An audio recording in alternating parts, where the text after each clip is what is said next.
Halo semuanya, kita ketemu lagi di video booktek yang kayaknya udah lama juga aku nggak ngebikin video booktek. Dan sekitar sebulan yang lalu, salah satu teman member booktube yaitu Kak Lala dari channel Shine Light itu nge-tag aku di Finally Fall booktek. Dan aku maaf banget ya Kak Lala karena aku baru bisa bikinnya sekarang, tapi ya nggak apa-apa, kita akan tetap bikin video booktek kali ini. Dan di sini akan ada 10 pertanyaan, dan sebenarnya ini lebih cocoknya dibikin di bulan September menuju Oktober gitu ya. Karena judulnya fall. Kalau dibikin Desember tuh udah winter sebenarnya ya, tapi nggak apa-apa deh. Kita akan lanjut aja daripada banyak ngomong ya. Langsung kita mulai yuk ke pertanyaan-pertanyaannya. Pertanyaan yang pertama di sini adalah name a book with a vivid setting. Dan di sini aku langsung kepikiran sama salah satu judul yang aku baca di Desember tahun lalu, yaitu 99 Cahaya di Langit Eropa yang ditulis sama Hanum Salsabila Reis dan juga Rangga Almahendra. Dari judulnya aja ini sebenarnya kelihatan kalau setting tempatnya itu di Eropa. Dan di sini sebenarnya bukan sembarangan Eropa gitu sih. Jadi di sini ada 4 tempat atau 4 negara. Aku lupa mana aja ya. Seingat aku sih pokoknya ada Turkinya. Pokoknya ada 4 negara deh. Kalian mungkin bisa baca sendiri atau mungkin aku kasih review dari novel ini. Jadi mungkin kalian bisa cek juga negara-negara apa saja yang tersebutkan dalam novel ini. Dan mungkin aku nanti akan ngecek reviewku sendiri biar aku tahu negara mana aja yang disebutkan. Oke lah, intinya aku sukanya tuh karena di sini perjalanan dua orang penulisnya ini yaitu Hanum dan juga Rangga dalam Eropa untuk menjadi agen muslim yang baik gitu kan. Aku masih ingat dong sampai sekarang tagline-nya. Dan intinya ya memang mereka travel tapi dengan tujuan yang sedikit berbeda gitu kan. Dan aku juga udah pernah tonton juga filmnya dan aku suka sih sebenarnya. Emang filmnya lebih ngefeel daripada bukunya. So sorry aja ya. Tapi jujur ini bukunya ratingnya 5 kok dari aku. Karena emang setting tempatnya itu yang cukup kental ya dengan unsur-unsur Eropa. Jadi di sini kita akan belajar sedikit mengenai beberapa tempat-tempat seperti Museum Louvre. Oh ya, benar, berarti di Paris ada juga. Berarti kita akan belajar nih salah satunya di Museum Louvre yang ada di Paris itu. Ya intinya beberapa tempat-tempat bersejarah juga, kayak kalau nggak salah di Spanyol juga ada. Pokoknya yang menyangkut tempat-tempat yang mungkin kita nggak akan pernah kepikiran kalau mengandung unsur-unsur Islam di dalam situ. Like for example, mungkin kalian tahu, beberapa orang mungkin juga tahu ya kalau ada seperti ukiran La ilaha illallah di beberapa tempat di Eropa. Nah itu juga akan dibahas di dalam buku yang ini. Tapi ini kayak lebih specifically gitu, mungkin kayak kita nggak pernah kepikiran, tapi di buku ini dibahas tuntas. So that's why I like this book so much. Pertanyaan yang kedua yaitu name a book that is beautifully written but also deals with a heavy topic like loss or grief. Langsung kepikiran buku Teresa karyanya Emile Zola. Dan ini emang aku baru baca, gak baru sih, maksudnya ini aku bacanya tuh kayak bulan September gitu. Jadi nggak tahu ya bisa dibilang baru atau enggak, tapi kayaknya kan masih tergolong baru gitu kan, kayak kuartal terakhir gitu. Cie.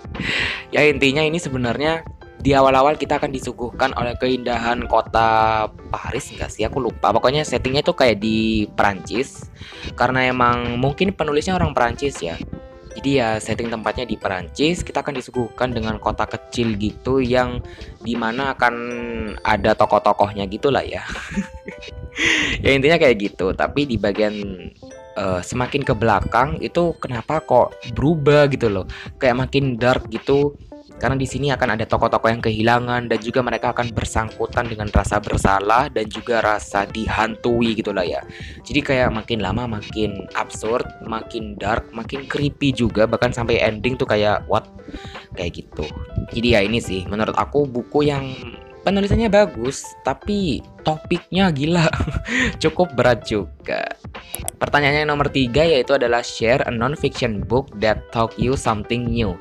Dan menurut aku ini adalah salah satu judul juga yang aku baca di bulan Oktober kemarin, yaitu The Meditations karyanya Marcus Aurelius. Meskipun aku baca dalam bahasa Inggris dan aku ingat banget banyak sih sebenarnya yang aku nggak paham gitu kan. Tapi aku ketika membaca dan membaca terus hingga halaman terakhir, aku mendapatkan beberapa hal baru. Bahkan aku udah sebutkan juga di video wrap up di wrap up bulan Oktober, I mean. Jadi di situ ya emang dijelaskan kalau hidup ini sebenarnya layaknya panggung teater, dan mungkin kalian yang udah baca ngerti maksudnya kayak gimana, dan itu jujur membawakan hal yang baru buat aku pribadi. Dan memang ini buku ini memang apa ya, bersangkutan erat dengan pikiran manusia gitu. Jadi ya cukup membawakan persepsi yang baru. Pertanyaan yang nomor 4 yaitu name a fictional family or household or friend group that you'd like to be a part of. Aku juga langsung kepikiran sama salah satu seri yang masih aku ikutin sih sampai sekarang meskipun dicicil-cicil, yaitu Ali, Raib dan juga Sally di serial Bumi. Jadi ya aku ingat banget sebenarnya aku baca ini awalnya tuh waktu SMP, tapi sekarang masih belum selesai-selesai bukunya ya. Bahkan aku masih di buku 4 yaitu Bintang, dan rencananya memang di bulan Desember ini aku akan baca buku lanjutannya. Dan aku merasa aja sih kalau ketiga orang ini masih sepantaran sama aku gitu kan. Sebenarnya mereka SMA, tapi ketika aku baca waktu SMP kayak kurang relate. Tapi ketika beneran SMA dan membaca mereka lagi, aku langsung kayak wow, iya ya, ternyata apa yang mereka alami ternyata nggak jauh beda dengan apa yang aku alami gitu kan. Baik dalam masalah pertemanan atau dalam sekolah gitu. Jadi kayak agak relate dikit lah. Jadi makanya aku pengen aja jadi satu geng sama mereka, meskipun kayaknya bakal jadi beban. Pertanyaannya nomor 5, show us a pile of fall colored spines. Dan kebetulan banget ini di rak buku aku itu ada satu deret gitu, jadi bener-bener dari warna coklat sampai warna hijau. Bener-bener menunjukkan warna daun yang berubah ya, dari warna coklat sampai hijau. Meskipun kayaknya kebalik, harusnya dari hijau dulu ke warna coklat, tapi nggak apa-apa. Ini aku kasih tahu aja kayak gini spines-nya, dan mohon maaf kalau misalnya agak kotor berdebu. Kita lanjut ke pertanyaan nomor 6. Share a book where somebody is telling a story. Dan kayaknya setelah aku pikir-pikir, aliasnya Rui Meita ini bisa jadi salah satu opsi, karena menurut aku di sini sebenarnya bukan cerita yang terkenal ya, karena di sini ceritanya itu dua orang penulis sedang kayak beradu gitu, paham gak sih? Jadi di sini otomatis kita akan mengikuti atau mengetahui cerita yang dibuat sama salah seorang penulis yang menjadi lawan dari tokoh utamanya.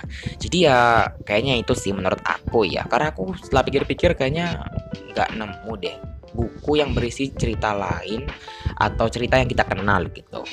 Pertanyaan nomor 7 yaitu adalah share a dark creepy read. Dan di sini aku mau ngasih tahu Carrie karyanya Stephen King. Dan ini emang creepy banget sih. Meskipun ini kayak unsur fantasinya juga ada, tapi kayak ini realis banget gitu. Kayak bener-bener terjadi di dunia nyata.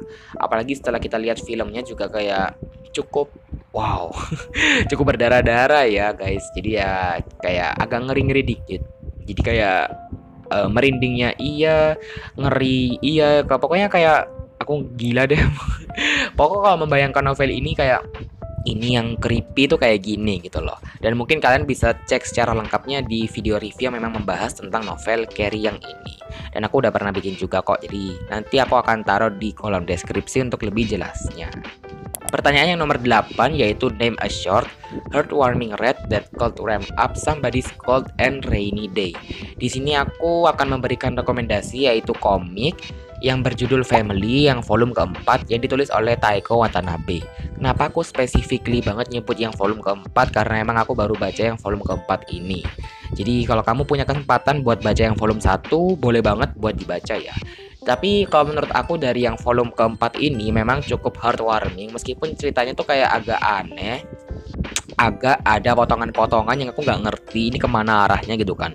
Tapi aku di apa ya, semakin ke belakang tuh semakin menemukan intinya tuh kayak oh iya kayak gitu loh, paham gak sih? Bahkan aku bener-bener menikmati banget proses membaca dari komik yang ini. Jadi makanya aku rekomendasikan ini ke kamu. Pertanyaan nomor 9 yaitu adalah name an old favorite that you'd like to return to soon, alias buku-buku lama yang pengen aku kayak baca ulang gitu.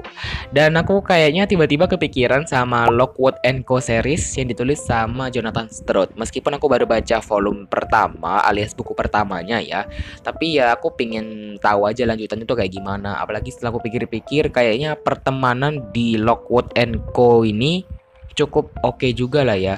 Dan setauku sekarang Lockwood & Co cukup susah dicari, jadi aku agak sedih sebenarnya, kayak kenapa nggak dari dulu aja coba baca gitu kan. Tapi nggak tahu ya, setauku di Gramedia Digital ada, atau mungkin kalau aku lagi kere bisa ke Ipusnas, tapi ya Ipusnas tuh agak gitu ya, agak nge-lag, agak ngebug itu, jadi agak males juga bacanya di Ipusnas. Tapi yang nggak tahu suatu saat semoga aku bisa mempunyai kesempatan untuk melanjutkan Law series ini. Karena terakhir kali aku baca Law Code and Co tuh kayaknya 2019 deh, lama banget kan.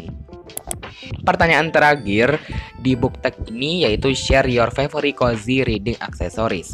Sebenarnya aku tuh bukan tipikal orang yang suka mengkoleksi bookish merchandise. Jadi kayaknya ya yang paling mentok banget itu adalah bookmark yang di luar dari yang didapat dari buku. Jadi kayaknya itu aja sih yang benar-benar jadi cozy things. Dan kadang aku nggak pakai bookmark, bener-bener pakai benda random gitu. Jadi ya kayaknya kalau untuk cozy reading accessories tuh kayaknya bookmark, dan aku cuma punya bookmark tuh satu atau dua gitu yang bener-bener aku pakai, yang itu di luar dari buku yang dibeli gitu. Oke, itu tadi adalah book tag yang berjudul Finally Fall Book Tag, dan aku makasih banyak banget buat Kak Lala yang sudah nge-tag aku di book tag kali ini. Dan kalau ditanya untuk nge-tag siapa, jujur aku bingung karena ini udah bulan Desember dan kayaknya udah nggak cocok lagi untuk fall-fallan gitu kan. Udah nggak fall lagi nih, udah winter, dan takutnya teman-teman yang lain juga nggak bisa untuk bikin. Jadi aku mau nge-tag semuanya aja deh buat yang nonton ini biar bisa seru-seruan juga, barangkali mau ngejawab pertanyaan-pertanyaannya.